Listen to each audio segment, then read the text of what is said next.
ini.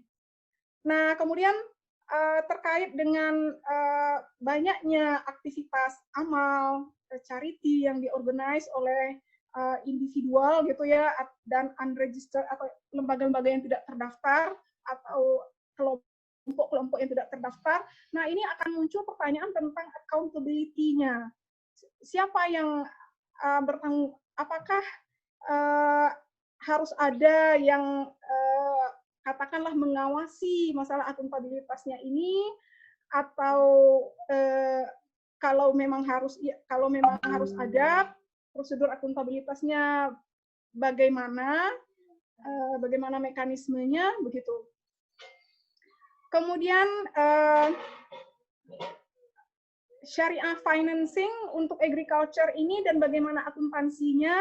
Jadi mungkin Bapak Ibu sudah pernah mendengar, tapi mungkin tidak terlalu familiar. Itu sebetulnya di samping yang sudah populer kontrak di dalam Islamic accounting itu seperti mudharabah musyarakah itu yang profit sharing gitu ya. Itu kan biasa diterapkan untuk construction project atau untuk manufacturing begitu. Nah, untuk agriculture itu ada namanya muzara'ah financing. Tetapi ini memang tidak banyak dibicarakan, belum begitu dipahami itu seperti apa. Kalau saya mencoba men-search gitu ya, paper-papernya tuh baru beberapa, dan terutama tuh hanya dari Malaysia ya, yang dipublish dari Malaysia. Kalaupun ada di Indonesia itu ada 1-2 yang dipublish di jurnal lokal. Nah, next-nya, bagaimana dengan adoption of AAOEV Accounting Board Statement Number 1 of 2020 gitu. Apakah ini sudah aware financial institutions kita, apakah sudah diadopsi? Kalau diadopsi, bagaimana implementasinya gitu. Kemudian seperti saya tadi juga sudah singgung sedikit bahwa pandemi COVID-19 ini berbeda dengan krisis keuangan tahun 2008 misalnya, di mana pandemi yang sekarang ini sangat mempengaruhi termasuk lembaga keuangan Islam. Jadi malah yang paling terdampak bisa kita katakan sangat merasakan dampaknya begitu. Karena yang memanfaatkan pembiayaan mereka itu juga banyak UMKM, dan UMKM itu sendiri yang kolab. Jadi misalnya untuk skema profit sharing mudharabah misalnya ya. Nah, mudharabah itu kan ada periode waktunya, dan kemudian sudah ditentukan, sudah disepakati pembagian rate-nya gitu ya, berapa pembagian profit atau loss-nya gitu, persentasenya.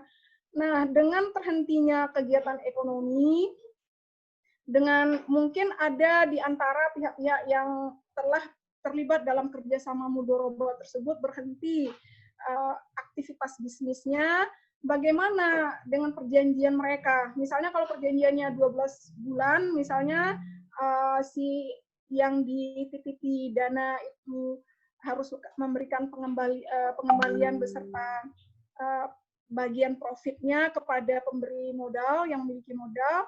Tapi dengan terhentinya aktivitas bisnis ini bagaimana? Apakah akan ada perpanjangan waktu, jadi adjustment dari periode kontrak, atau perubahan dari persentase profit and loss sharing-nya?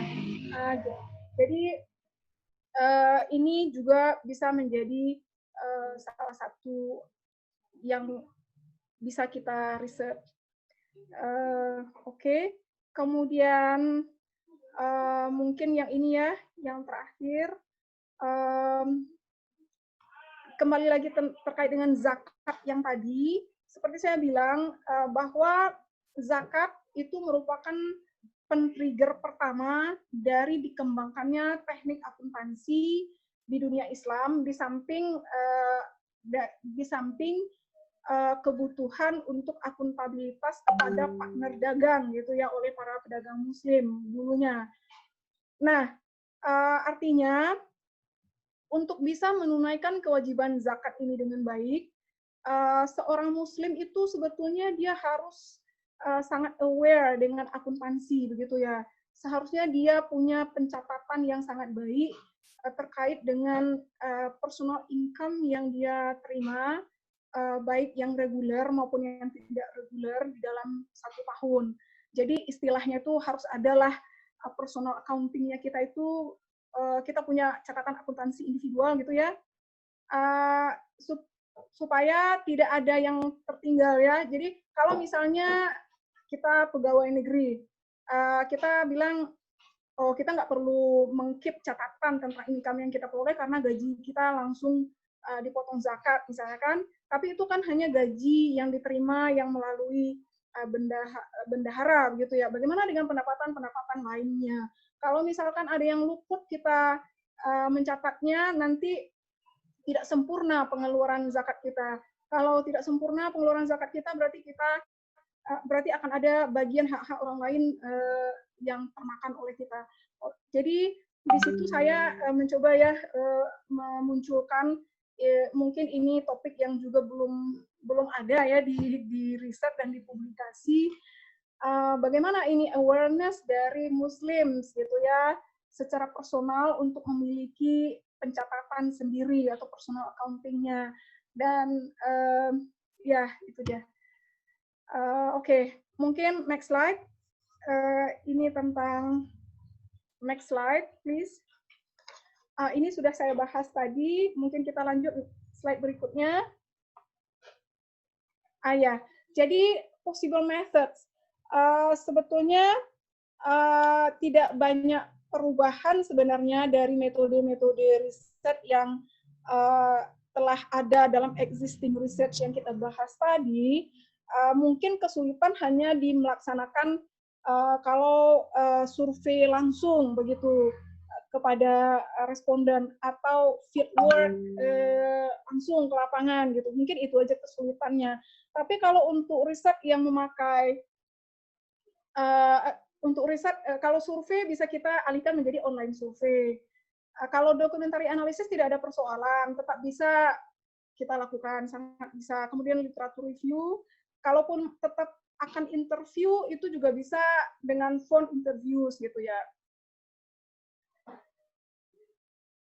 Nah, melihat situasinya sebenarnya Bapak Ibu, tidak total ya sebenarnya pandemi ini menstop kita untuk melakukan field research begitu.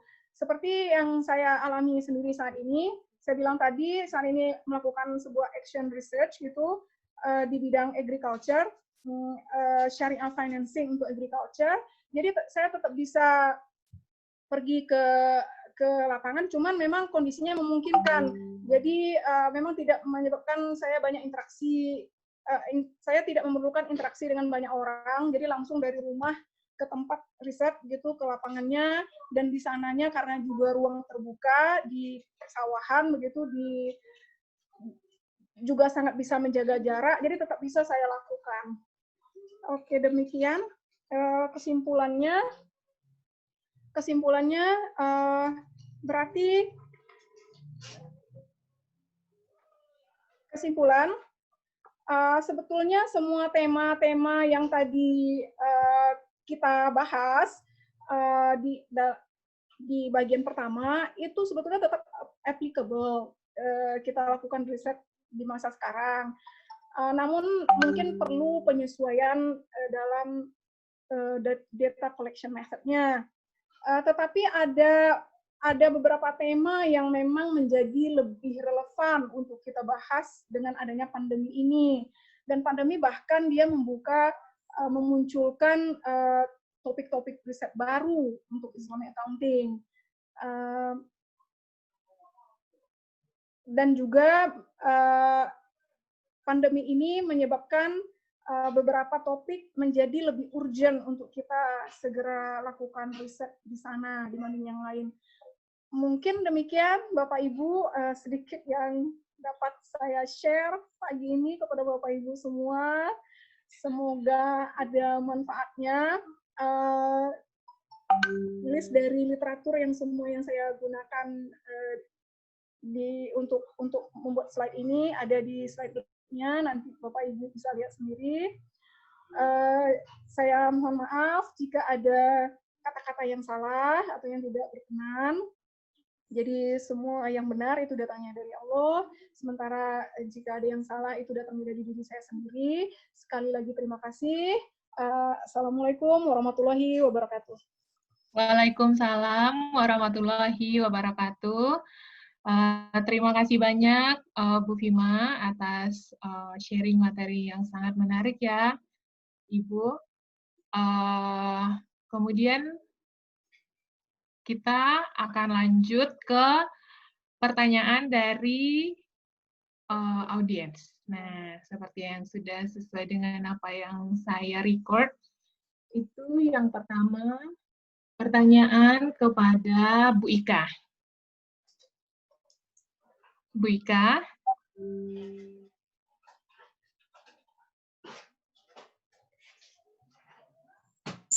Bu Isil? Ya, Bu Ika. Ini ada pertanyaan, Bu, dari Pak Ade Chandra. Dia menanyakan, will you share how to keep our consistency to do research and finding novelty dan publish to relevant international journal? Pertanyaan dari Pak Ade Chandra, Bu Ika. Silahkan, Bu Ika. Oke, yang ini ya, yang how to keep our consistency to do research, betul Bu Isil? Ya, betul, Bu Ika. Ya, jadi mungkin di sini apa saja sih yang kita lakukan agar kita keep consistency ya ketika kita melakukan riset. Saya pun juga masih baru belajar Pak, masih sangat jauh sekali dari konsisten tersebut, tapi berusaha mencoba. Nah, sebenarnya beberapa tipsnya itu yang mungkin pertama itu mungkin disiplin ya Pak, artinya time management. Artinya ketika kita keep writing, kita usahakan terus setiap hari memang ada progress ya Pak. Kalaupun very difficult to start, mungkin susah untuk memulai, mungkin ya kita coba pelan-pelan dan itu dijadikan mungkin kebiasaan, part of our life gitu. Nah mungkin lama-lama, karena saya sejujurnya Pak, kalau misalnya kita missing saja menulis misalnya satu atau 2 bulan, itu untuk apa ya, untuk menulis lagi, untuk create the new idea, bagaimana menulis dengan baik, itu mungkin agak susah lagi gitu. Jadi kuncinya adalah mungkin time management tadi ya, lebih kepada kontrol untuk diri sendiri untuk tetap konsisten. Kemudian yang kedua mungkin bisa kita dapat dari reading the latest article ya Pak. Jadi seperti yang saya paparkan tadi, mungkin kita bisa ngecek langsung di Scopus, indeks Scopus, kemudian kita lihat jurnal mana saja yang relevan dengan field of research, misalnya kayak Islamic Accounting tadi, nah beberapa ada yang relevan di sana, nah kita lihat yang terakhir, yang isu yang paling terakhir ini 5 tahun terakhir itu kira-kira berkecimpung di membincangkan isu apa gitu, the hot topics, what is that. Tadi beberapa sudah Ibu Fima sudah sangat bagus sekali pemaparannya, sudah membantu mengcover isu-isu yang the current issue of Islamic accounting itu apa saja sih. Nah ternyata itu banyak sekali yang perlu untuk dieksplor. Dan itu mungkin kita bisa kembangkan dari riset-riset terdahulu gitu ya. Makanya nanti ada field research gap gitu, artinya apa sih yang belum dilakukan oleh peneliti terdahulunya dan sekarang mungkin kita bisa tambahkan gitu. Kemudian outcomes artinya gini, ketika kita ketika kita mencari novelty tadi atau mencari sesuatu yang kebaruan di research kita dengan berpatokan juga dengan previous research tadi, dengan mencari hot issue, the current topics, kemudian mungkin lebih ke ini ya Pak, lebih ke kita memikirkan ini outcome-nya apa.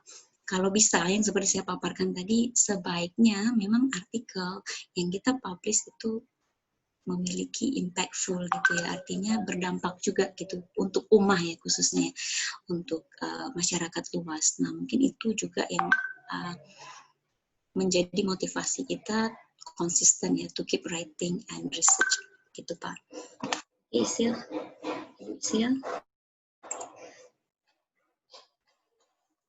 Ya baik Bu Ika, terima kasih. Selanjutnya Bu Ika, ini sekalian juga ada pertanyaan dari Bu Devi. Apa saja tantangan kita untuk publikasi di reputasi jurnal, Bu Ika? Bisa diulang bisa apa saja? Apa saja tantangan kita Ya, oke. untuk publikasi di jurnal bereputasi mungkin maksudnya Bu Devi ya Bu Ika ya? Oke, Ibu Devi, terima kasih sekali pertanyaannya, sangat menarik.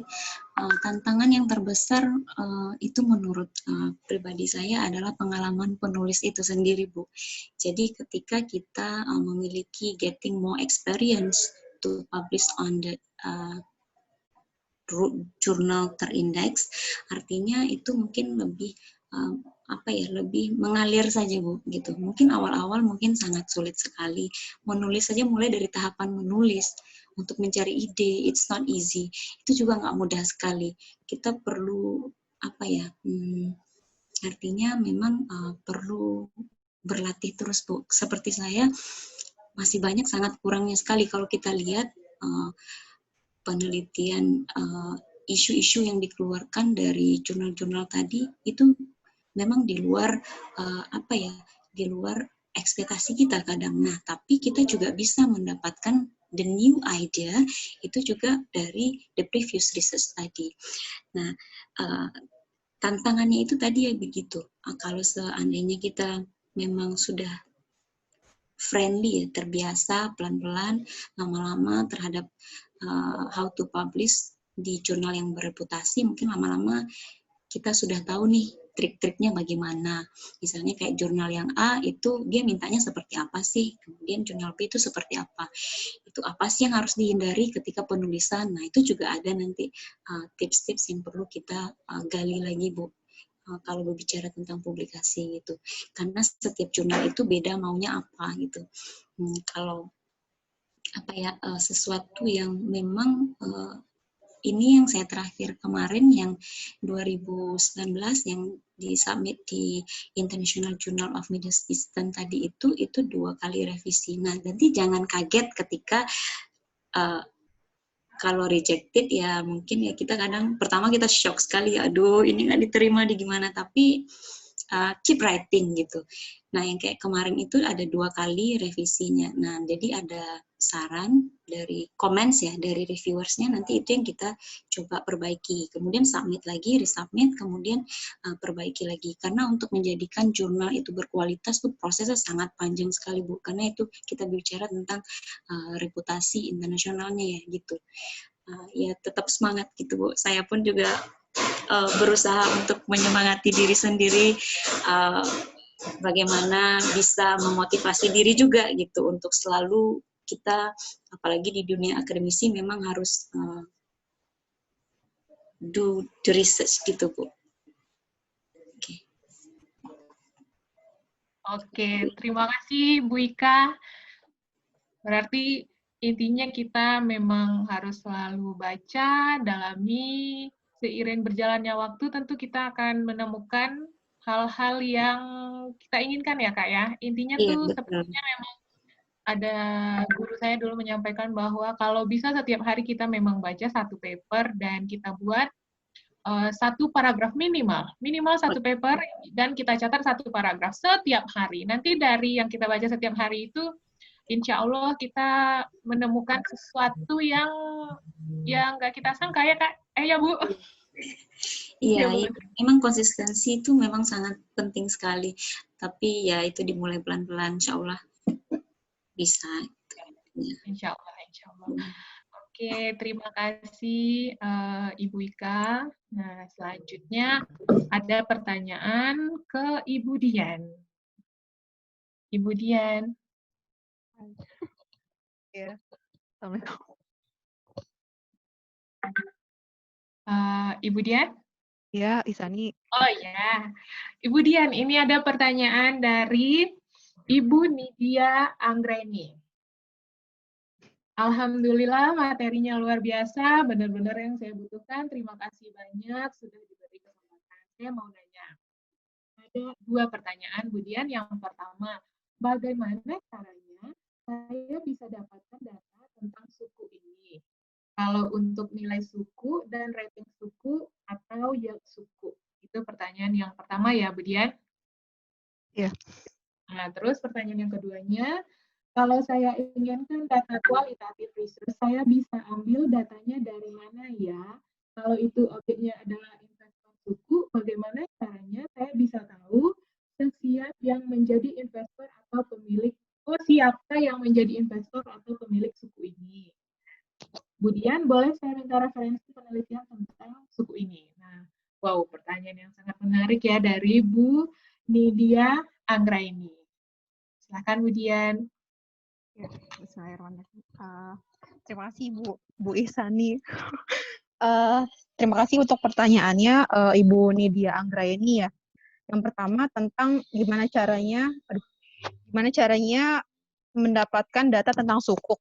Nah, kalau sukuk sendiri, kalau di Indonesia khususnya di websitenya OJK udah ada tuh publikasi tentang informasi tentang sukuk, khususnya misalnya adalah sukuk yang korporat, misalnya kayak gitu. Terus sukuknya juga sukuk korporatnya macam-macam, ada yang sukuk ijaroh, ada yang mudoroba, misalnya kayak gitu.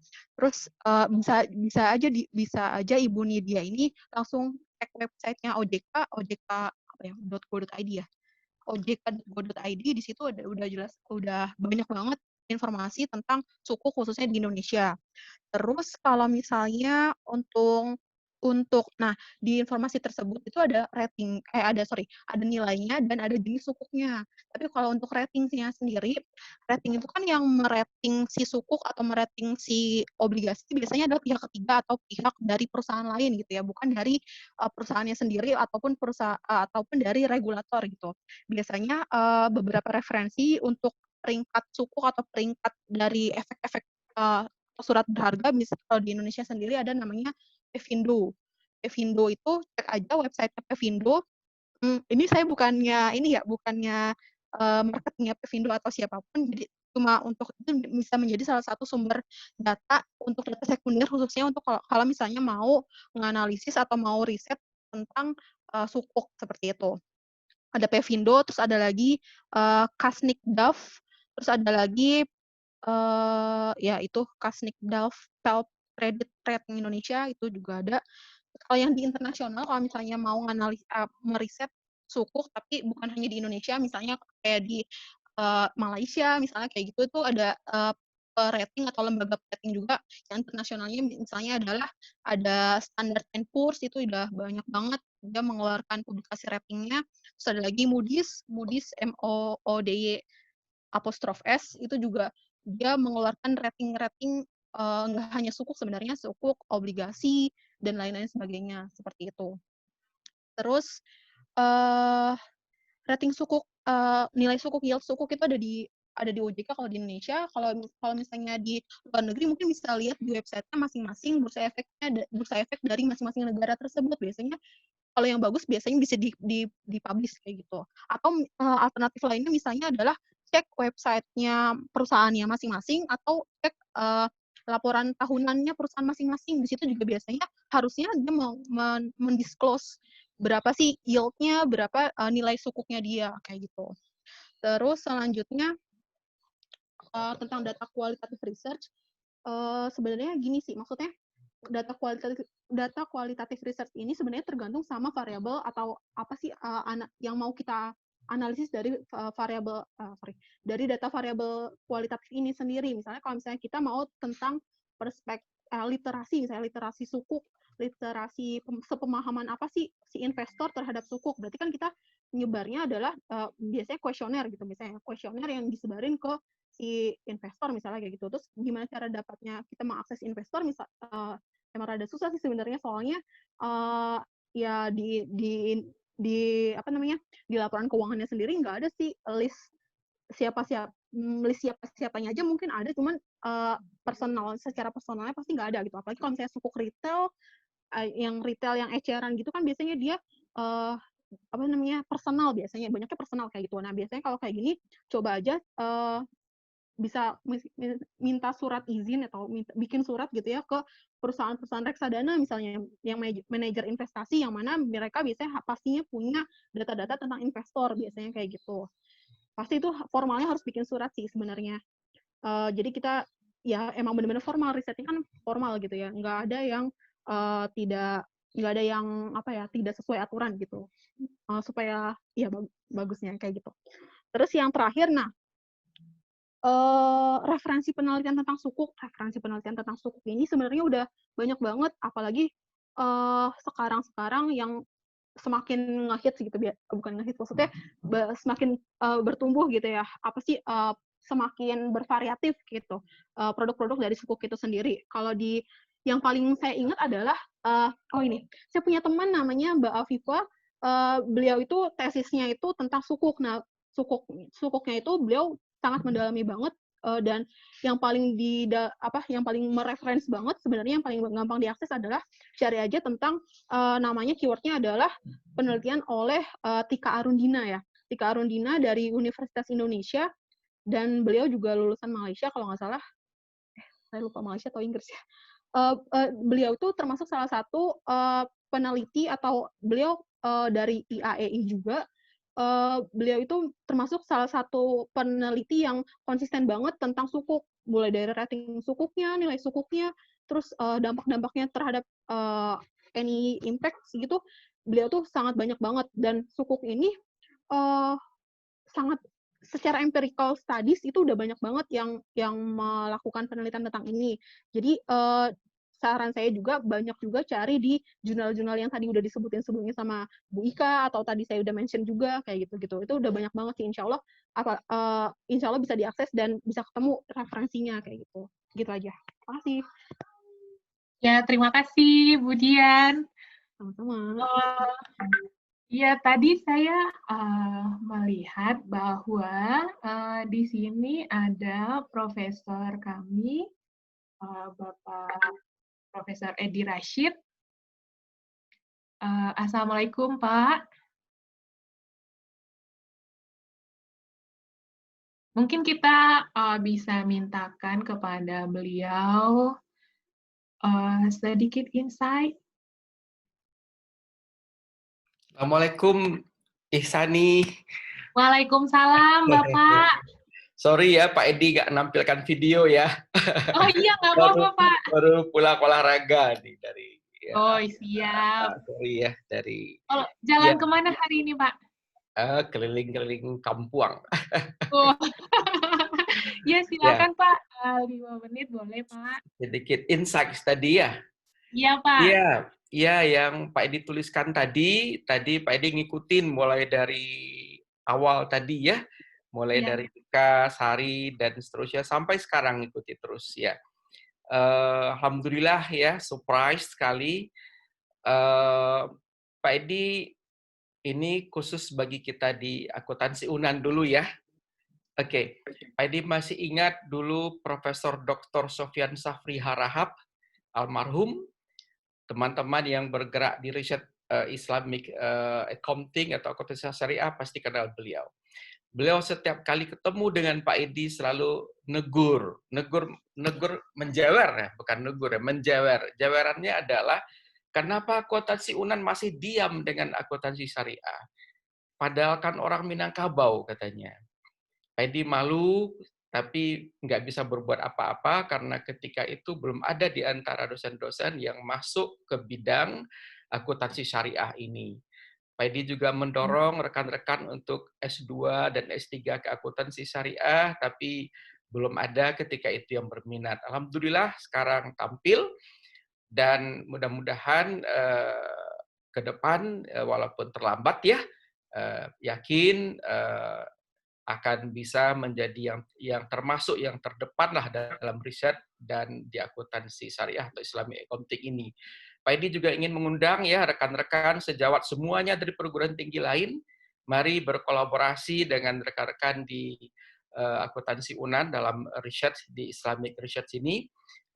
Kenapa? Karena publikasi dari ranah Minangkabau atau dari Sumatera Barat pasti Pak Edi yakin akan memberikan nuansa yang lain di dunia internasional, karena dunia internasional mengenal bahwa Minangkabau atau Sumatera Barat is Islamic begitu ya.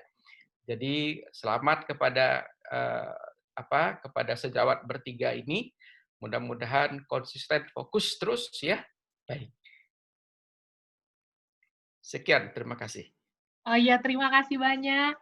Bapak, mungkin kalau Bapak udah pasti terkenal, tapi saya mau memberitahukan juga kepada Bapak Ibu semua bahwa beliau adalah salah satu profesor yang ada di jurusan akuntansi Fakultas Ekonomi Universitas Andalas. Terima kasih Bapak.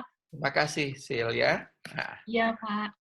Nah, selanjutnya kita lanjutkan. Ini ada pertanyaan yang sangat menarik lagi kepada Ibu Vima. Ya Bu? Ibu Vima? Ibu Vima? Iya, sebentar. Oh ya, Ibu Vima, ini ada pertanyaan dari Bapak Ananda Setiawan. Beliau menanyakan, izin bertanya kepada Ibu Vima, saat melakukan penelitian dengan qualitative approach, bagaimana paper kita bisa berkompetitif dengan penelitian luar dalam? Hal ini menggunakan single scope atau situs penelitian scope-nya hanya di lokal saja. Mohon responnya. Terima kasih. Terima kasih Ibu Sil, dan kepada Ya, Bu. siapa tadi yang menanya? Bapak Ananda Setiawan, Bu. Bapak Ananda, terima kasih pertanyaannya. Jadi begini Bapak Ananda, penelitian pertama kita harus pahami penelitian kualitatif itu di mana sih esensi bedanya dengan kuantitatif begitu ya. Jadi kalau kualitatif penarikan kesimpulannya itu dia tidak didasarkan kepada statistical generalization gitu ya, seperti penelitian kuantitatif. Jadi di kualitatif itu yang kita lakukan adalah theoretical generalization gitu. Nah, kalau pertanyaannya bagaimana membuat penelitian kita kompetitif dan kita itu konteksnya itu lokal gitu penelitian kita, bagaimana bersaing dengan penelitian luar. Maksud Bapak Ananda luar ini adalah penelitian dari luar negeri maksudnya nih Pak Ananda. Pak Ananda Setiawan. Ini ya. Jadi mungkin saya terjemahkan saja gitu ya. Mungkin maksudnya Bapak Ananda adalah bagaimana. Iya, betul. Betul ya Pak. Bagaimana membuat hasil penelitian kualitatif kita kompetitif dengan hasil-hasil penelitian orang luar negeri. Sementara konteks kita itu adalah lokal gitu ya. Misalnya kita meneliti satu provinsi atau satu kota di Indonesia. Nah, jadi Pak, karena kita itu theoretical generalization atau generalisasi teori yang digeneralisasi, gitu bukan statistikal. Jadi membuat dia kompetitif adalah dengan pertama menonjolkan uniqueness dari konteks yang kita teliti. Jadi letak strength atau kekuatannya penelitian kualitatif itu kan memang di konteksnya gitu ya, yang berbeda dengan yang lain. Tidak mungkin ada dua konteks yang persis sama dia. Pasti ada setiap konteks itu, setiap lingkungan itu dia memiliki keunikan dari yang lain. Jadi yang ditonjolkan itu adalah keunikannya itu.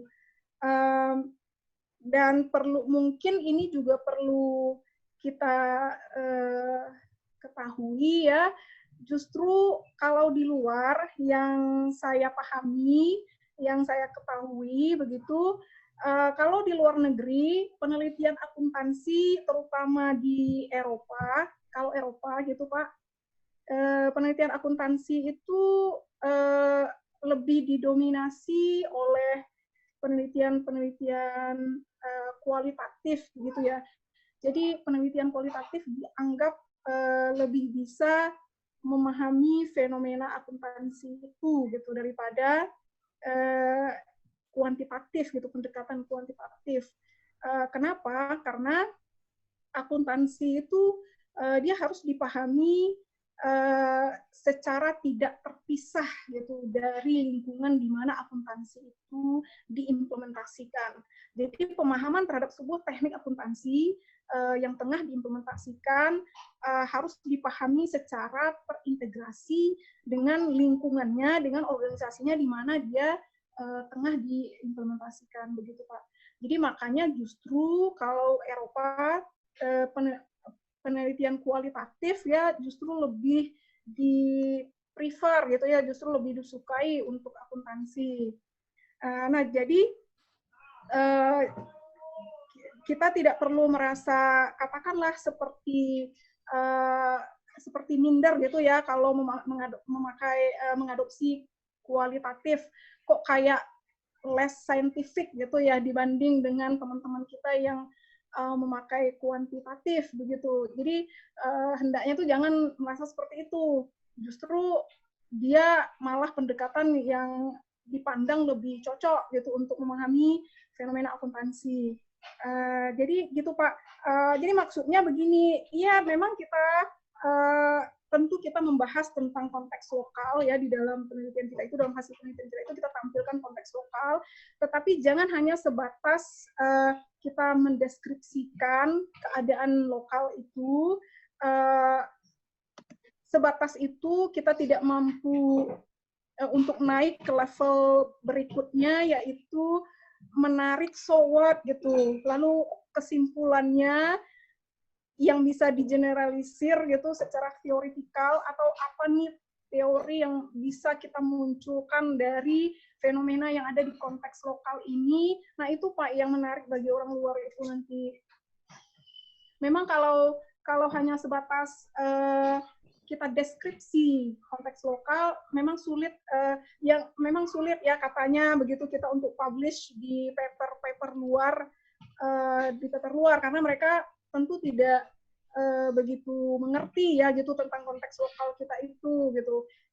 Jadi carilah dicobalah gitu ya, apa nih yang bisa kita ini teori umumnya yang bisa kita munculkan dari fenomena yang kita teliti itu tadi. Kemudian ada aspek kedua juga Pak, ini saya juga disarankan begitu ya sama teman-teman. Jadi kita kalau menulis tentang tema-tema lokal itu, kita hati-hati dalam pemakaian terminologi. Jadi jangan kita misalnya tidak didefinisikan, kita memakai terminologi lokal yang barangkali orang luar itu tidak terlalu paham gitu dengan konteks kita. Nah, jadi kalau terlalu banyak terminologi lokal itu biasanya memang paper luar itu katanya ya memang enggan menerimanya karena mereka justru nggak paham. Jadi mungkin pakai istilah bahasa Inggrisnya yang memang bisa dipahami semua orang di dunia internasional. Mungkin begitu Pak yang bisa saya sarankan. Nah, demikian Baik, Bu terima Isil, kasih ya. Bu. Terima kasih sama-sama Pak. Iya. Oh, satu lagi Bu Fima, ini ada pertanyaan dari Bapak Saiful Mukhlis. Bagaimana menurut pemateri dengan pembiayaan murabahah dan apakah telah mencerminkan nilai syariah yang menangani kebutuhan konsumtif masyarakat? Silakan Ibu Fima. Ya, nah, terima kasih Ibu Isil dan Pak Saiful ya yang bertanya. Memang ini sesuatu yang lazim kita temukan, kita lihat di lapangan, implementasi di lapangan, bahwa lembaga-lembaga keuangan Islam itu, katakanlah perbankan syariah begitu ya, dia lebih doyan gitu ya, katakanlah lebih doyan gitu dengan jenis kontrak atau akad murabaha gitu. Kalau murabaha itu kan ini ya penjualan, akadnya jual beli. Jadi harga pokok plus berapa markup yang diinginkan oleh bank gitu ya. Jadi inti murabaha adalah si konsumen tahu harga pokoknya bank berapa dan tahu berapa margin yang diambil begitu. nanti kita yang mendapatkan pembiayaan akan mencicil kepada bank syariah. Nah, ini memang primadona dari primadona model bisnis dari bank-bank syariah. Dan fenomena ini tidak hanya di Indonesia, tetapi juga di tempat lain di dunia, begitu ya, secara umum. Yang mana ini sebetulnya sangat memprihatinkan, menyedihkan, begitu ya. Kenapa? Karena model bisnis murabahah ini banyak dituding orang yang konvensional gitu ya, ini hanya kayak adopsi kayak model bisnisnya abang konvensional gitu ya, karena di situ sangat minimal ininya resikonya. Jadi artinya kalau murabahah itu bank itu tidak menghindari resiko, berarti bank syariah menghindari resiko. Kenapa dia lebih memilih jenis akad yang modelnya jual beli. Sementara esensi dari Islamic Finance itu sendiri adalah profit and loss sharing. Jadi seharusnya yang ruhnya gitu ya, yang ruhnya Islamic Finance, kuncinya, esensinya yang akan membuat perekonomian umat itu berkembang adalah profit and loss sharing atau equity based financing gitu. Yaitu contohnya yang populer yang tadi mudorobah ya, yang bagi hasil, kita kenal bagi hasil, atau yang musyarakah partnership. Nah, seharusnya bank-bank syariah itu harus concern di sini begitu. Harus masuk di sini. Tetapi apa boleh buat, kalau kita lihat data-data statistiknya, itu jauh ya, lebih proporsinya yang equity based financing ini jauh lebih kecil gitu. Kenapa ini yang menjadi ruhnya Islamic Finance? Karena di sini ada kesediaan dari pemodal untuk menanggung resiko, dan itulah esensi dari apa namanya konsep pembiayaan di dalam Islam itu, kesediaan menanggung resiko, tidak hanya ingin untung. Jadi keuntungan yang besar harus diikuti dengan tingkat resiko yang tinggi pula gitu. Jadi tetapi kalau kita memilih ke yang jual beli tadi, artinya bank syariah nggak mau resiko, dan ini nggak sesuai dengan spirit dasarnya Islam, nggak mau nanggung resiko. Demikian, mungkin sudah menjawab pertanyaannya Pak Saiful. Terima kasih, Bu. Baik, terima kasih Bu Fima. Wah, ini setelah saya lihat pertanyaan dari Bapak Ibu semua banyak banget. Dan karena keterbatasan waktu kami tidak bisa untuk menjawab semua pertanyaan dari Bapak Ibu. Oleh karena itu, izinkan kami meminta maaf dan memberikan alternatif kepada Bapak Ibu semua.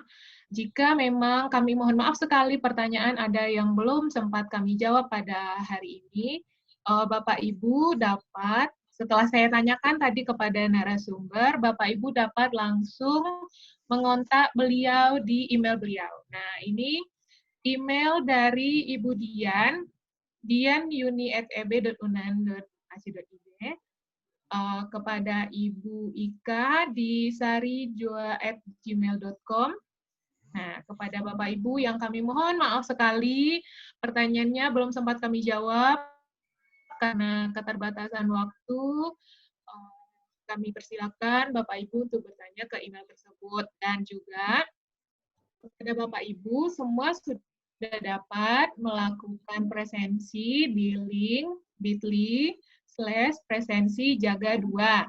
Pastikan huruf besar dan huruf kecilnya benar, dan pastikan alamat email serta nama yang Bapak Ibu tuliskan itu benar. Karena jika email yang Ibu tuliskan benar, sistem kami belum dapat mengirimkan sertifikatnya kepada Bapak Ibu.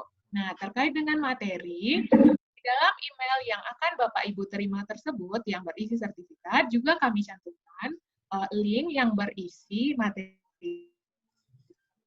Jadi Bapak Ibu bisa mengklik link tersebut dan mendownload materi dari link drive yang sudah kami bagikan.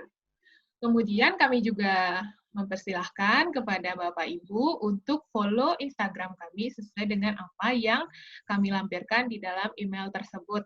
Nah, begitu. Mungkin selanjutnya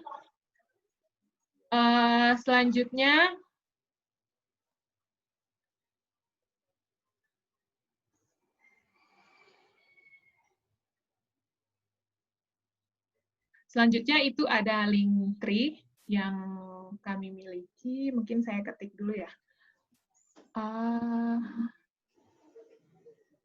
Bu Indah. Ya, Bu Isil. Oh ya, Bu Indah. Linktree ya? Gimana Bu Indah? Linktree-nya ya kita bagi ya. Mungkin